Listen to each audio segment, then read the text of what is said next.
আসসালামু আলাইকুম। আমরা অনেকেই জানি যে সেরিব্রাল পলসি বাচ্চাদের ডেভেলপমেন্টাল মাইলস্টোন কিছুটা ডিলে থাকে। তার মানে হচ্ছে যে সময়ে সেই বাচ্চাটা বসার কথা সেই সময়ে সে বসে না। অনেক সময় অনেক লম্বা সময় নেয় দাঁড়ানোর জন্য। সাধারণত আমরা জানি ১ বছর বয়স হলে একটা বাচ্চা দাঁড়াতে পারে। কিন্তু সেরিব্রাল পলসি বাচ্চারা আছে যারা তাদেরকে এই স্ট্যান্ডিং যে মাইলস্টোন এটা অ্যাচিভ করতে অনেক সময় লম্বা সময়ের প্রয়োজন হয়। সেক্ষেত্রে আমরা একটা সাপোর্টিভ ডিভাইস দিয়ে থাকি যেটাকে আমরা ডেভেলপমেন্টাল এইডস হিসেবেই চিনি। তার নাম হচ্ছে স্ট্যান্ডিং ফ্রেম। এই স্ট্যান্ডিং ফ্রেম সাধারণত আমরা বাচ্চাদেরকে দিয়ে থাকি যেন সে স্ট্যান্ডিং স্টেবিলিটি অর্জন করতে পারে এবং সে দাঁড়ানোর সক্ষমতা অর্জন করতে পারে। এই দাঁড়ানোর সক্ষমতা অর্জনের জন্য যে জিনিসটা খুবই গুরুত্বপূর্ণ সেটা হচ্ছে আপরাইট পোস্টারে দাঁড়ানো, মানে একদম সোজা হয়ে দাঁড়ানো। সোজা হয়ে দাঁড়ালে কি হয়, আমাদের বডি লোডটা ভার্টিক্যালি বোনসের মাধ্যমে নিচে যায়, যে কারণে সে দাঁড়ানোর স্টেবিলিটিটা অর্জন করে।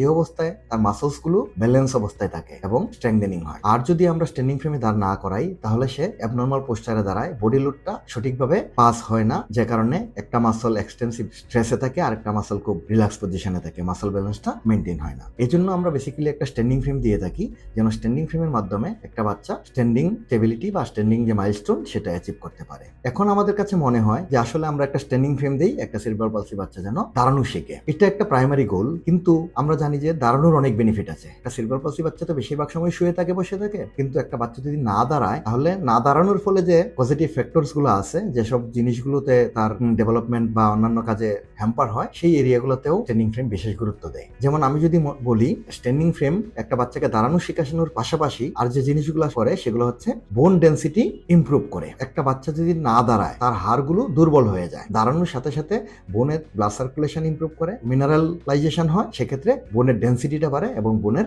স্ট্রেংথ ইমপ্রুভ করে। একই রকম ভাবে যদি আমরা আরেকটা বেনিফিট দেখি যে একজন মানুষ যখন দাঁড়ায় তখন সে একটা হরিজন্টাল লুকিং এনভায়রনমেন্ট পায়। একজন মানুষ যখন শুয়ে থাকে তখন তার চোখের দৃষ্টি থাকে ছাদে বা বসে থাকলে ছাদের দেয়ালে, কিন্তু একজন মানুষ যখন দাঁড়ায় তখন একটা হরিজন্টাল লুকিং এনভায়রনমেন্ট হয়, অন্যান্য মানুষের সাথে একটা আই টু আই কন্ট্যাক্টের ব্যবস্থা হয়। এতে করে তার সোশ্যাল অনেক বেনিফিট হয়, তার মেন্টাল ডেভেলপমেন্টেও এগুলো খুব কার্যকরী ভূমিকা রাখে। এবং সে যখন দাঁড়ায় এবং হাতগুলো ফ্রি থাকে তখন স্ট্যান্ডিং ফ্রেমের সামনে কিছু খেলনা দিলে, বই দিলে, কলম দিলে বা খাবার দিলে এই অ্যাক্টিভিটিস গুলো সে ইজিলি পারফর্ম করতে পারে, কারণ তখন তাকে আর বডি পোস্টার নিয়ে আর চিন্তা করতে হয় না, কারণ body posture is maintain by the standing frame. তার যে বেনিফিটটা আছে সেটা হচ্ছে যে একটা সেরিব্রাল পলসি বাচ্চা সাধারণত বিছানায় যখন শুয়ে থাকে বা বসে থাকে তখন তার হাঁটুটা বাঁকা অবস্থায় থাকে এবং হিপ জয়েন্টটাও বাঁকা অবস্থায় থাকে। যেহেতু তার স্পাস্টিসিটি থাকে তো স্পাস্টিক প্যাটার্নই থাকে, তো স্ট্যান্ডিং ফ্রেম বেসিক্যালি এই স্পাস্টিক প্যাটার্নটা ব্রেকডাউন করতে সহযোগিতা করে এবং এই যে হিপ এবং নি জয়েন্টের যে প্রবলেমগুলো, টাইটনেস হয়ে যাওয়া, কন্ট্রাকচার হয়ে যাওয়া, সেই রিস্কগুলোও স্ট্যান্ডিং ফ্রেম কমাতে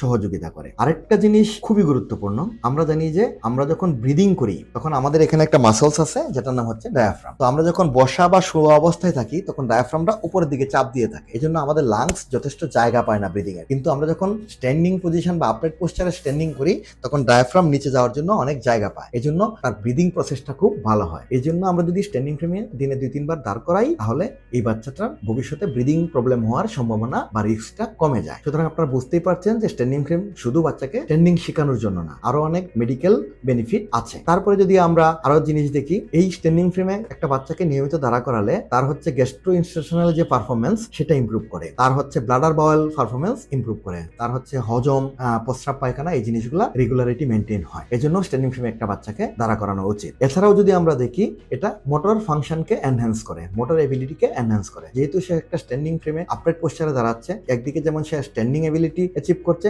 অন্যদিকে তার যে মোটর অ্যাক্টিভিটিস গুলা, হাত দিয়ে কাজ করা, ঘাড় টান নাড়াচাড়া করা, এই জিনিসগুলা সে ফ্রিলি করতে পারছে, সেভাবে তার মোটর এবিলিটি গুলাও এনহ্যান্স হচ্ছে। তারপরে আমরা যদি দেখি স্ট্যান্ডিং ফ্রেমের আরেকটা এডিশনাল বেনিফিট, সেটা হচ্ছে আমাদের জয়েন্টের রেঞ্জ মেনটেন করে। এই যে আমরা জয়েন্টটা মুভ করছি এটাকে রেঞ্জ অফ মোশন, তো এই যে জয়েন্টের একটা রেঞ্জ আছে, নির্দিষ্ট রেঞ্জ, এই জিনিসটা মেনটেন করে। তা না হলে সে যখন এই অবস্থায় থাকে তখন এই মাসলস গুলো টাইট হয়ে যায় এবং যখন এক্সটেন্ড করতে যায় এর বেশি এক্সটেন্ড হয় না, ফুলি স্ট্রেট হয় না, তার মানে হচ্ছে তার রেঞ্জটা কমে যায়। আমরা সেই রেঞ্জটাকে মেনটেন করতে এবং ইমপ্রুভ করতে স্ট্যান্ডিং ফ্রেম ব্যবহার করতে পারি, এটা হাঁটুর জয়েন্টে হোক, গোড়ালি জয়েন্টে হোক বা হিপ জয়েন্টে হোক, এজন্য স্ট্যান্ডিং ফ্রেম ব্যবহার করতে হয়। আমরা যদি এরপরের যে বেনিফিটটা দেখি সেটা হচ্ছে মেনটেনিং মাসল লেংথ।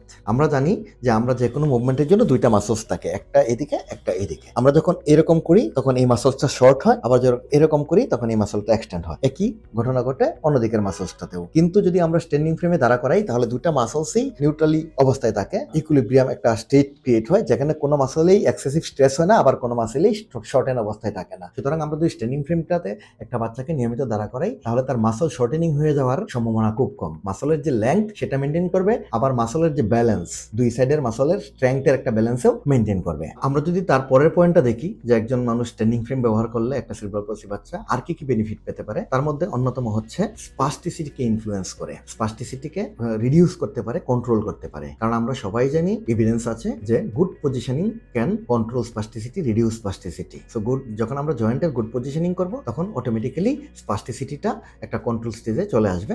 এটা ব্যাপকভাবে ইনফ্লুয়েন্সড হয় যখন আমরা একটা গুড পজিশনিং মেনটেন করি। তো আমরা জানি স্ট্যান্ডিং ফ্রেম আমরা যখন দাঁড় করাই তখন একটা গুড স্ট্যান্ডিং পোস্টার মেনটেন হয়, তার ankle joint, knee joint, hip joint গুলো একটা গুড পজিশনে থাকে। তো গুড পজিশনিং যেহেতু স্পাস্টিসিটিকে ইনফ্লুয়েন্স করে, তাহলে স্ট্যান্ডিং ফ্রেমে দাঁড়ালেও সেটা স্পাস্টিসিটিকে ইনফ্লুয়েন্স করতে পারে। আরেকটা জিনিস, আমরা যখন সেরিব্রাল পলসি বাচ্চাদেরকে দাঁড়া করাই, সাধারণত আমরা হাত ধরে দাঁড়া করাই, কোনো কিছু ধরে দাঁড়া করাই, তখন একটা অ্যাবনর্মাল পোস্টারে দাঁড়ায়, কোমরটা পিছনের দিকে চলে যায়, হাঁটুটা বাজ হয়ে যায়, হিপ জয়েন্টটা বাজ হয়ে যায়, পুরো বডি লোডটা ভার্টিক্যালি থাকে না। যদি আমরা স্ট্যান্ডিং ফ্রেমে দাঁড় করাই তাহলে তার যে পোস্চারাল যে অ্যাপিয়ারেন্স, এটাও ইমপ্রুভ করা সম্ভব। আমরা একটা বেটার পোস্চার দিতে পারবো। এই বেটার পোস্চার দেওয়ার পরে যখন বডি ওয়েটটা ভার্টিক্যালি গ্রাউন্ডে ট্রান্সফার হবে তখন তার স্টেবিলিটি ইমপ্রুভ করবে, সে তখন অনেক বেশি ব্যালেন্স পাবে। এজন্য ব্যালেন্স ইমপ্রুভমেন্টটাও খুব জরুরি। আমাদের স্ট্যান্ডিং ফ্রেম সাধারণত ব্যালেন্স ইমপ্রুভমেন্টেও অনেক সহযোগিতা করে। ট্রাঙ্কাল ব্যালেন্স, কোমরের ব্যালেন্স, এই জিনিসগুলো যখন অ্যাচিভ হয়ে যায় তখন সে কোনো সাপোর্ট ছাড়াই দাঁড়াতে পারে। তারপরে আমরা যদি আরো কিছু বেনিফিটের কথা চিন্তা করি তাহলে দেখবো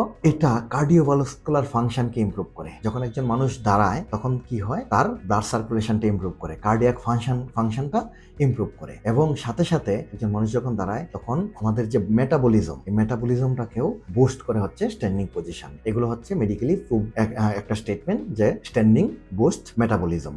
মেটাবলিজম যখন ইমপ্রুভ করে তখন তার অটোইমিউন রেসপন্স ভালো হয়, আমাদের ইমিউন পাওয়ার ইমপ্রুভ করে, আমাদের বডি ভালো থাকে, আমাদের ডাইজেশন ভালো থাকে। এই জিনিসগুলো করলে আমাদের বাচ্চাদের অনেক উপকার হয়। তাহলে এইগুলো ছিল এডিশনাল বেনিফিটস যদি আমরা একটা বাচ্চাকে স্ট্যান্ডিং ফ্রেমে দাঁড় করাই। আমাদের যে প্রাইমারি গোল, সে যেন স্ট্যান্ডিং স্টেবিলিটি অর্জন করে, সেটার পাশাপাশি এই বেনিফিটগুলো একটা বাচ্চা স্ট্যান্ডিং ফ্রেম থেকে পেতে পারে। তো আমরা আশা করছি যেসব বাচ্চাদের স্ট্যান্ডিং স্টেবিলিটি এখনো আসে নাই, তার বয়স পার হয়ে গিয়েছে, যেটাকে আমরা বলি হচ্ছে ক্রোনোলজিক্যাল এজ, যেটা বেড়ে গিয়েছে কিন্তু ডেভেলপমেন্টাল এজ এখনো অনেক কম আছে, যেহেতু সে ডেভেলপমেন্টাল মাইলস্টোনটা অ্যাচিভ করতে পারে নাই, সেক্ষেত্রে একটা বাচ্চাকে নিয়মিত স্ট্যান্ডিং ফ্রেমে দাঁড় করানো আমরা চিকিৎসার একটা পার্ট বলেই মনে করি। তো যেসব বাচ্চাকে সেরিব্রাল পলসি ট্রিটমেন্ট করছেন আপনারা অবশ্যই, সে যদি দাঁড়াতে না পারে তাহলে একটা স্ট্যান্ডিং ফ্রেমে দাঁড়া করাতে হবে, কারণ এটা অনেকগুলো ফাংশনের উপর কাজ করে। সুতরাং আপনাদের যাতে সেরিব্রাল পলসি বাচ্চা আছে যারা এখনো দাঁড়াতে পারে না, তাহলে তাদের জন্য একটা স্ট্যান্ডিং ফ্রেম খুবই গুরুত্বপূর্ণ। কারণ স্ট্যান্ডিং ফ্রেম শুধু দাঁড় করানোই শেখায় না, তার সাথে সাথে অনেকগুলো